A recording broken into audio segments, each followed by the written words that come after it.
آپ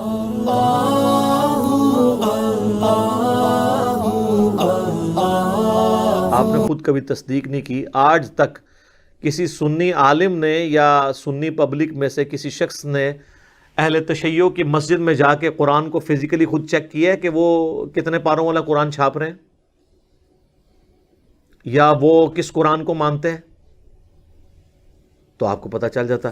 یہ جو میرے ہاتھ میں قرآن ہے نا میرے بھائی، یہ سعودیہ سے چھپا ہوا ہے، اور یہ جس رائٹر کا لکھا ہوا ہے نا وہ ابھی بھی زندہ ہے. 15-20 سال اسے شافاد پرنٹنگ پریس والوں نے جاب دیے رکھی.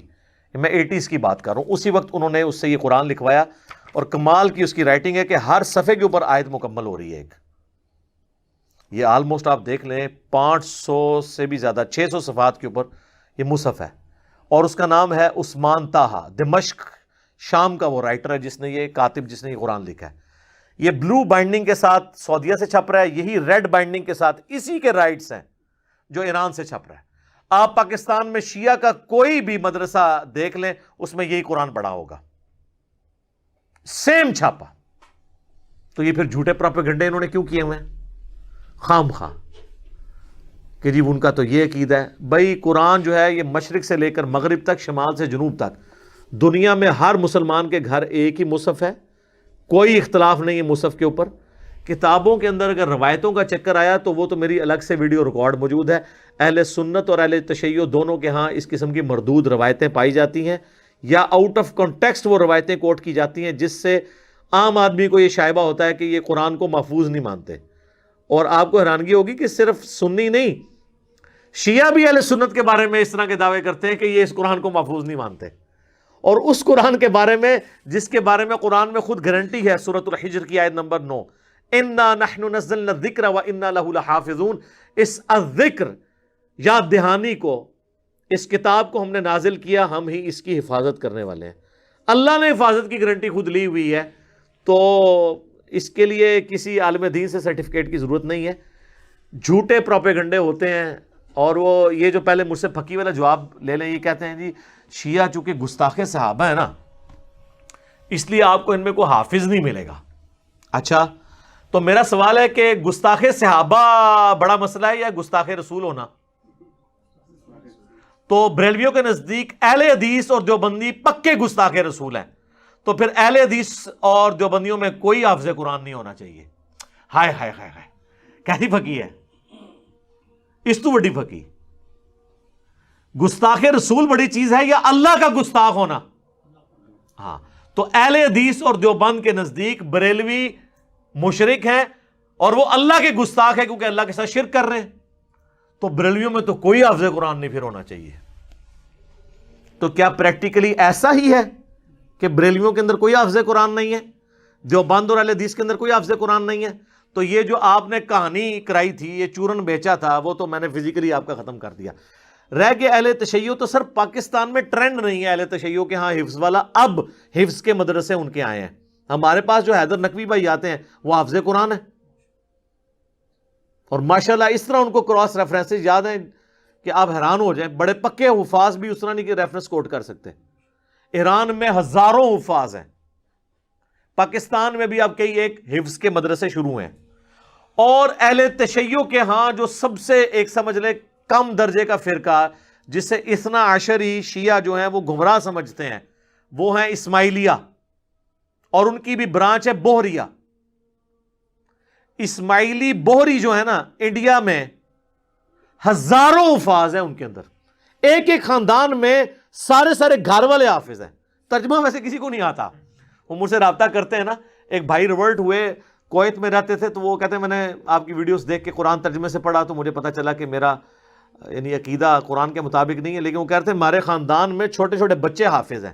حفظ کرنے کے اوپر جو ہے نا وہ پورے کا پورا زور ہے، عقیدوں پہ نہیں. لہٰذا یہ جو آپ اتنے عرصے سے کہانیاں کروا رہے تھے، بڑے بڑے انہوں نے مناظروں کی نا سٹوریاں بنائی ہوئی ہیں کہ ایک بار شیعہ ایک سنی کو گھیر گھار کے شیعہ ڈکلیئر کر کے مناظرے میں لے آئے، اور وہ حافظ تھا کیونکہ شیعہ کے پاس تو حافظ ہی کو نہیں ہوتا، اور وہ آ کے وہاں پہ بھول گیا. ایڈی کہانیاں بنائی ہیں. سر کئی سالوں سے جو قرات کے مقابلے ہیں نا وہ ایران کے قاری جیت رہے ہیں. سر سارے بزرگوں کی ہر چیز ہی کہانی نکلی.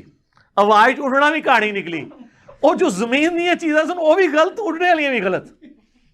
اور یہ بکری والا انہوں نے جو پٹی پڑھا دی کہ جی وہ بکری کھا گئی تھی، بکری والی حدیث تو سنن ابن ماجہ میں ہے 1944. آپ حدیث سنن ابن ماجہ انٹرنیشنل نمبر کے مطابق کھول لیں اسلام 360 میں، کہ وہ سیدہ عائشہ کہتی ہیں کہ نبی علیہ السلام کی وفات تک میرے پاس وہ اوراق موجود تھے جس میں قرآن کی یہ آیات لکھی ہوئی تھی کہ جس کا تعلق بڑی عمر کی رضاعت کے ساتھ تھا، اور یہ ہے کہ وہ 1 یا 2 دفعہ دودھ پینے سے حرمت ثابت نہیں ہوتی رضاعت کا رشتہ، اور ہم وہ پڑھتے تھے، اور حتیٰ کہ حضور کی وفات ہو گئی اور وہ میرے تکیے کے نیچے وہ رکھا ہوا تھا، اچانک ایک دن بکری آئی تو وہ اس کو کھا گئی، کیونکہ اس وقت وہ پتوں کے اوپر اور اس چمڑے کے اوپر لکھا جاتا تھا. تو یہ تو سر سنن ابن ماجہ سنیوں کی کتاب میں ہے کہ بکری کھا گئی. اور بکری کھانے سے کیا ہوا؟ قرآن سے آیات ختم ہوگی. ویسے یہ آیات جو ہے نا یہ تو منسوخ ہے، یہ تو ویسے ہی آپ کو قرآن میں نہیں ملنے لگی. اور اس طرح کی احادیث کے اوپر تعویل کرتے ہیں اہل سنت. یہ تو صحیح مسلم میں بھی ہے کہ سیدہ عائشہ کہتی ہیں کہ پہلے اللہ کی کتاب میں یہ حکم نازل ہوا، پھر یہ حکم نازل ہوا کہ 5 دفعہ کم از کم اگر کوئی دودھ بچہ پی لے تو حرمت ثابت ہوتی ہے. تو اللہ کی کتاب میں تو کہیں موجود نہیں ہے. تو وہ اہل سنت کہتے ہیں یہاں کتاب سے مراد شریعت ہے، اور کتاب میں پڑھتے تھے رجم کی آیات، وہ سنن ابن ماجہ کی 1944 حدیث میں جو ہے وہ کہتے ہیں قرآن میں پڑھنے سے مراد ہے قرآن کی تشریح میں پڑھتے تھے. دیکھا اپنے کس طرح تعویل کر دینے. ٹھیک ہے ہم مان لیتے ہیں تعویل کو. تو سر شیعہ کے لیے پھر یہی والی تعویل آپ قبول کیا کریں. وہ بھی اگر صحیح بخاری سے آپ کو وما خلق الذکر والانثى وخلق الذکر والانثى ابن مسعود کی روایت میں اختلاف بتاتے ہیں، تو آپ کہتے ہیں قرآن 7 قرات میں نازل ہوا ہے، تو وہاں پہ بھی اختلاف. بہرحال اس وقت جو مصحف ہمارے ہاتھ میں نا اس کے اوپر اجماع ہے. ٹھیک ہے، جو مشرق سے لے کے مغرب تک، شمال سے لے کر جنوب تک یہی مصحف ہے. لہذا یہ بکری کھانے والی روایت تو آندہ آپ نے بیان نہیں کرنی ہے. اور دوسرا، پارے تو نبی الاسلام کے زمانے میں ہے ہی نہیں تھے، کہاں سے کھا جانے تھے؟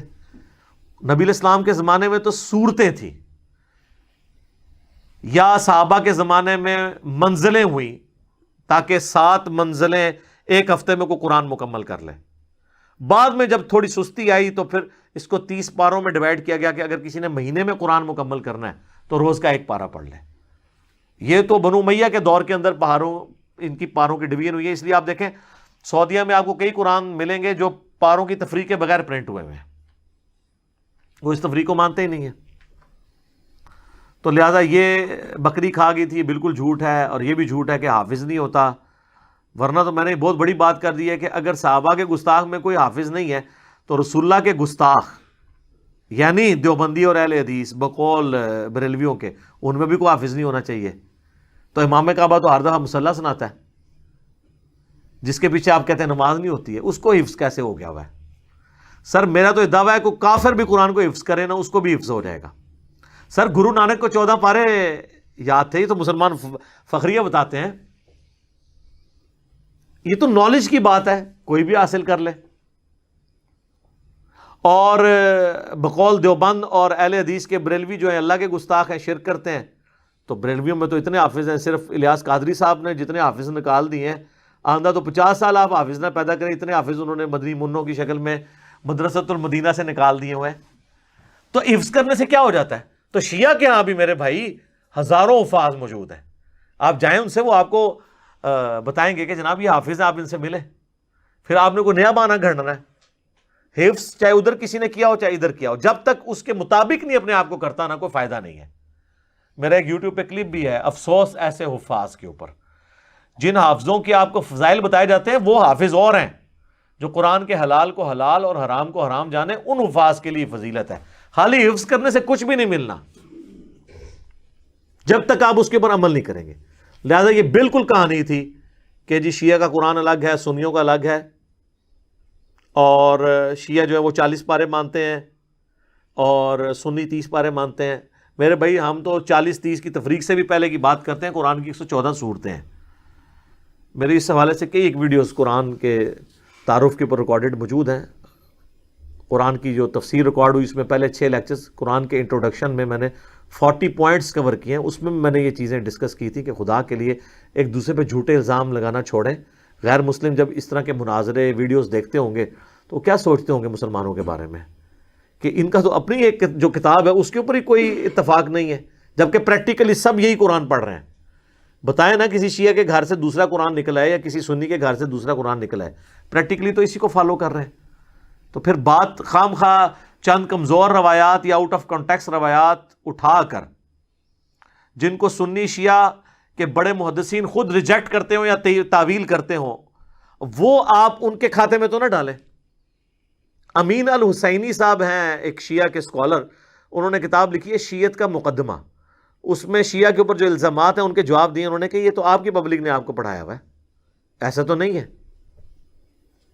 تو یہ پبلک نے خالی شیعہ کے بارے میں نہیں پڑھایا ہوا، بریلوی نہیں کہتے کہ اہل حدیث گستاخ رسول ہیں اور خارجی ہیں، تو اہل حدیث مان لیں گے ان کے کہنے پہ، اور اہل حدیث کے کہنے کے اوپر بریلوی اپنے آپ کو مشرک مان لیں گے؟ تو سب ایک دوسرے کو کہہ رہے ہیں، اسے کیا فرق پڑتا ہے؟ پریکٹیکلی بات کریں اور علمی اختلاف کریں، تکفیر کسی کی نہ کریں۔ ٹھیک ہو گیا جی؟ اللہ تعالیٰ سے دعا ہے جو حق بات میں نے کہی اللہ تعالیٰ ہمارے دلوں میں راسخ فرمائے، اگر جذبات میں میرے منہ سے کوئی غلط بات نکل گئی تو اللہ تعالیٰ ہمارے دلوں ہی سے محو کر دے، ہمیں معاف بھی فرما دے، ہمیں کتاب و سنت کی تعلیمات پر عمل کر کے دوسرے بھائیوں تک پہنچانے کی توفیق عطا فرمائے۔ سبحانک اللہم و بحمدک، اشہد ان لا الہ الا انت، استغفرک و اتوب الیک، وما علینا الا البلاغ المبین۔